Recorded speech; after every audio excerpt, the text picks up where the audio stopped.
राम राम जी। आप देख रहे हैं टुडे हरियाणा यूट्यूब चैनल। जो भी साथी चैनल पर पहली बार आए हैं वो चैनल को सब्सक्राइब कर लीजिए। आइए आपको बताते हैं आज हरियाणा की 25 बड़ी खबरें। हरियाणा में त्योहारों से ठीक पहले चीनी के रेट बहुत तेजी से बढ़ गए हैं। पिछले एक महीने में थोक बाजार में चीनी 1840 रुपए प्रति क्विंटल तक महंगी हो चुकी है।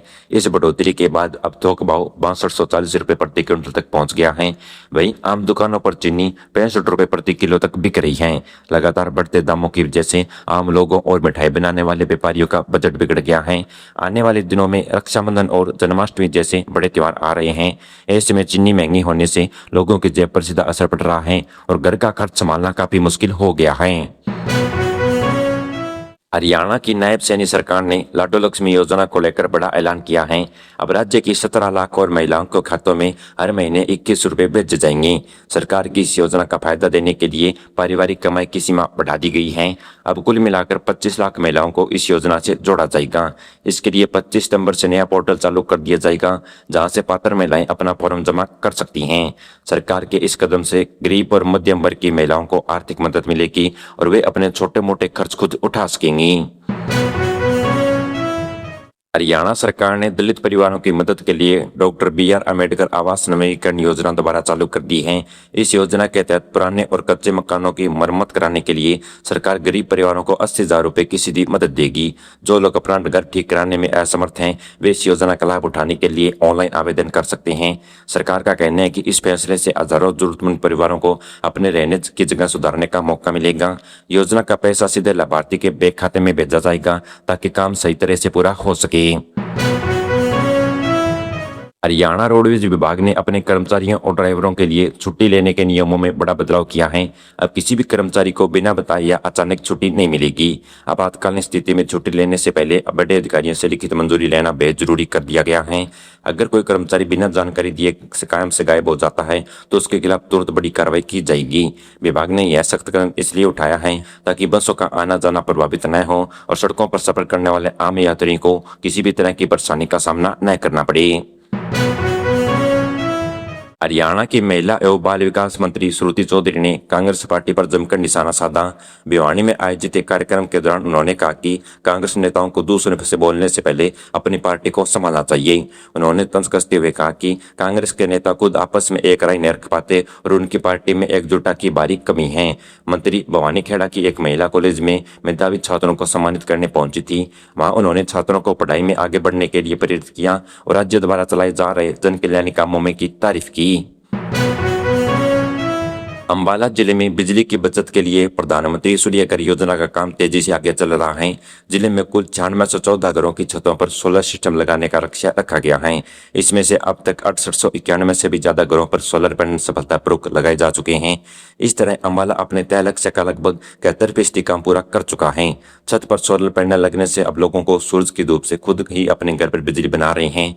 इससे लोगों की बिजली बिल में भारी गिरावट आई है और उन्हें बहुत बड़ी राहत मिली है। हरियाणा विद्यालय शिक्षा बोर्ड ने राज्य के मॉडल संस्कृति और PMC स्कूलों में शिक्षकों की नियुक्ति के लिए लिखित परीक्षा की तारीख घोषित कर दी है। यह स्क्रीनिंग टेस्ट 22 अगस्त को आयोजित किया जाएगा। इस परीक्षा में शामिल होने के लिए कुल 21,000 से ज्यादा उम्मीदवारों ने अपना पंजीकरण कराया है। बोर्ड प्रशासन ने पूरे प्रदेश में 68 परीक्षा केंद्र बनाए हैं। सभी अभ्यर्थियों के एडमिट कार्ड आधिकारिक वेबसाइट पर अपलोड कर दिए गए हैं। परीक्षा को पूरी पारदर्शी और शांतिपूर्ण ढंग से कराने के लिए केंद्रों पर सुरक्षा के कड़े इंतजाम किए गए हैं ताकि कोई गड़बड़ी न हो सके। रक्षाबंधन और जन्माष्टमी के त्योहारों पर यात्रियों के लिए भारी भीड़ को देखते हुए रेलवे ने बड़ा फैसला लिया है।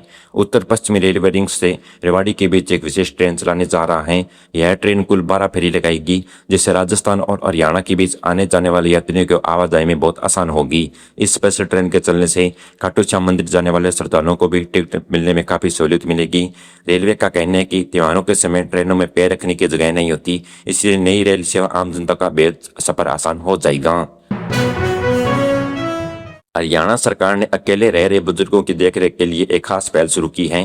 राज्य में ऐसे वरिष्ठ नागरिकों को घर जाकर उनकी मदद के लिए 1,000 सहायकों की भर्ती कराई जाएगी।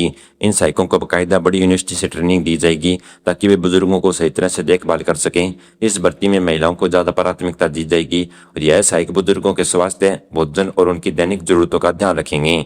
सरकार का मानना है कि इस योजना से अकेलेपन का सामना कर रहे बुजुर्गों का सहारा मिलेगा और साथ ही राज्य के युवाओं को रोजगार के नए अवसर मिलेंगे। अंबाला शहर के लोगों के लिए पानी और सीवर का नया कनेक्शन लेना अब बेहद आसान हो गया है। अब लोगों को कनेक्शन लेने के लिए एक साथ 1,500 रुपये जमा नहीं करने होंगे। इसके बजाय नागरिक सिर्फ 10 रुपये की आसान मासिक किस्त देकर नया कनेक्शन हासिल कर सकते हैं। इनके अलावा अब लोगों को सरकारी दफ्तरों का चक्कर काटने की भी जरूरत नहीं पड़ेगी।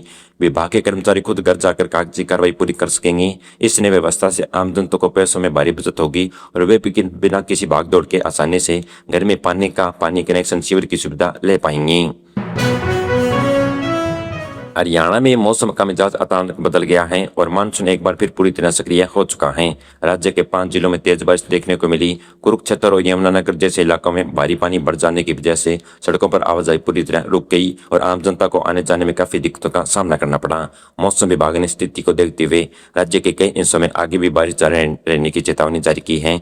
प्रशासन ने लोगों को सलाह दी है कि खराब मौसम के दौरान जरूरी काम हो तभी घर से बाहर निकलें और जल भराव वाले रास्तों से बचकर रहें। गुरुग्राम के राजीव चौक पर लगने वाले ट्रैफिक लाइन को जाम से जल्द ही लोगों को बड़ी राहत मिलने वाली है। एनआईटी ने यहां से ऊंचा फ्लाईओवर बनाने की योजना को हरी झंडी दे दी है। इस हिसाब से बन जाने से सोहाना और दिल्ली के बीच का सफर बेहद आसान और तेज हो जाएगा। इस नए प्रोजेक्ट के लिए मार्च 2027 तक टेंडर जारी करने की तैयारी की गई है। राजीव चौक पर दिन रात गाड़ियों का भारी दबाव रहता है, जिससे रोजाना हजारों वाहनों पर चालक परेशान हैं। नया रास्ता बनने से समय की बचत होगी और शहर में गाड़ियों से होने वाले प्रदूषण को कम करने में काफी मदद मिलेगी। महेंद्रगढ़ शहर को रोज रोज से ट्रैफिक जाम से मुक्ति दिलाने के लिए नगर पालिका ने एक बड़ा फैसला लिया है। अब शहर के प्रमुख मुख्य चौराहों पर पुरानी व्यवस्था हटाकर ऑटोमेटिक ट्रैफिक लाइटें लगाई जाएंगी। शुरुआती काम के तहत सभी पहले राव तुगलाराम चौक और महाराणा प्रताप चौक पर नई लाइटें चालू की जाएगी। अक्सर देखा जाता है कि चौराहों पर पुलिस कर्मचारी नए होने या गाड़ियों की अचानक भीड़ बढ़ने से लंबा जाम जग जाता है। नई व्यवस्था लागू होने से वाहनों की आवाजाही अपने आप सही तरीके से चलती रहेगी और लोगों को घंटों तक सड़कों पर नहीं रुकना पड़ेगा और इससे हादसों का खतरा भी काफी तक टल जाएगा। गुरुग्राम के बसई चौक पर पीने के पानी की मुख्य पाइपलाइन में अचानक बड़ा रिसाव होने की वजह से शहर के 15 से ज्यादा सेक्टरों में पानी का भारी संकट खड़ा हो गया। लगातार हो रही बारिश के कारण मरम्मत का कार्य समय पर पूरा नहीं हो पा रहा है। इस वजह से हजारों घरों में सुबह और शाम को मिलने वाली पानी की सप्लाई पूरी तरह ठप हो गई है। पानी न आने की वजह से लोगों को अपने रोजमर्रा के जरूरी काम निपटाने में बहुत परेशानी आ रही है। स्थानीय नागरिकों का कहना है कि प्रशासन को तुरंत वैकल्पिक इंतजाम करने चाहिए ताकि जल संकट से जल्द छुटकारा मिल सके। हरियाणा सरकार ने राज्य के होनहार छात्रों को विदेश में उच्च शिक्षा दिलाने के लिए एक नई योजना शुरू करने जा रहा है। इस खास पहल के तहत हरियाणा के युवा अब ब्रिटेन यानी यूके के जानी मानी यूनिवर्सिटी में आसानी से पढ़ाई कर सकेंगे। इसके लिए सरकार का विदेश सहयोग विभाग जल्द ही एक बड़ा कार्यक्रम शुरू करने की तैयारी में है। इस कदम से उन मेधावी विद्यार्थियों को बहुत फायदा मिलेगा जो आर्थिक व अन्य कारणों से बाहर नहीं जाकर पढ़ पाते। सरकार का मकसद है कि युवाओं को अंतर्राष्ट्रीय स्तर पर बेहतरीन मौका देना ताकि वे अपनी पढ़ाई को पूरी तरह करियर में अपनी ऊंचाइयों को छू सकें। झज्जर जिले में अवैध रूप से बसाई जा रही कॉलोनियों पर प्रशासन ने सख्त कार्रवाई की है। जिला नगर आयोजकर की टीम ने भारी पुलिस बल के साथ कोसली और कच्चा बेरी रोड पर बने अवैध निर्माणों को बुलडोजर से ध्वस्त कर दिया। अधिकारियों ने बताया कि जमीन बेचने वाले और कॉलोजिन बिना की किसी मंजूरी के नियमों के खिलाफ जाकर यह निर्माण किया गया है। विभाग ने आम जनता को साफ चेतावनी दी है कि वे बिना किसी कागजात और सरकारी मंजूरी के बिना जांचे अवैध प्लाट को न खरीदें। नियम तोड़ने वालों के खिलाफ आगे भी एक से सख्त कानूनी कार्रवाई की जाएगी। हरियाणा में सफाई कर्मचारियों की पिछले 14 दिनों में जारी हड़ताल की वजह से शहरों में हालात काफी बिगड़ गए हैं। मुख्य सड़कों, बाजारों और रिहायशी कॉलोनियों में जगह जगह कचरे के बड़े बड़े ढेर लग चुके हैं। सड़ाहट और बदबू के कारण लोग सड़कों से गुजरना तक मुश्किल हो गया है। कई जगहों पर ढेर लगने से आग लगने की घटनाएं भी सामने आ रही हैं, जिससे हवा में धुएं का जहर घुल रहा है। सीवरेज बंद होने से हर तरफ गंदगी फैलने की वजह से बीमारियां तेजी से बढ़ने का खतरा बढ़ गया है। आम नागरिक जल्द से जल्द व्यवस्था दुरुस्त करने की मांग कर रहे हैं। अंबाला जिले में इस साल अगस्त के महीने में सामान्य से करीब 50% बारिश कम दर्ज की गई है। कम बारिश होने की वजह से लोग काफी उमस और तेज गर्मी से मार झेल रहे हैं। हालांकि आसमान में काले बादल छाए रहने से तापमान में थोड़ी गिरावट जरूर आई है। मौसम विभाग के ताज़ा अनुमान के मुताबिक 25 अगस्त तक जिले में अच्छी बारिश होने की संभावना है। अगर आने वाले दिनों में मानसून की बरसात होती है तो न तो सिर्फ आम जनता को गर्मी से बड़ी राहत मिलेगी, बल्कि खेतों में खड़ी फसलों को भी काफी फायदा पहुंचेगा। जयपुर दिल्ली राष्ट्रीय मार्ग पर नरसिंहपुर के पास सुबह एक रोडवेज बस ने अचानक खराब हो जाने से यातायात पूरी तरह ठप हो गया।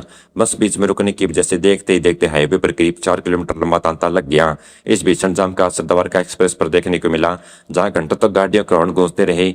जाम में फंसे सैकड़ों वाहन चालक और यात्री काफी समय तक भीषण गर्मी और परेशानी से उलझे रहे। सूचना मिलते ही काफी देर बाद पुलिस और क्रेन की टीम ने मौके पर पहुंचकर बस को रास्ते से हटवाया, तब जाकर आवाजाही सामान्य हो सकी। पंजाब और हरियाणा हाईकोर्ट ने राज्य के सरकारी मेडिकल कॉलेज में असिस्टेंट प्रोफेसर भर्ती प्रक्रिया को लेकर अहम फैसला सुनाया है। कोर्ट ने हरियाणा लोक सेवा आयोग द्वारा इंटरव्यू के लिए किए गए न्यूनतम अंकों के नियम को पूरी तरह रद्द कर दिया है। अदालत ने निर्देश दिए हैं कि यह पूरी चयन प्रक्रिया मूल विज्ञापन में दिए जाएगी और पुराने नियमों पर शर्त के आधार पर दोबारा पूरी की जाएगी। इस आदेश के आने के बाद भर्ती प्रक्रिया में हिस्सा ले रहे हजारों अभ्यर्थियों को बड़ी राहत मिली है, जो लंबे समय से चयन प्रक्रिया को पारदर्शी होने का इंतजार कर रहे थे।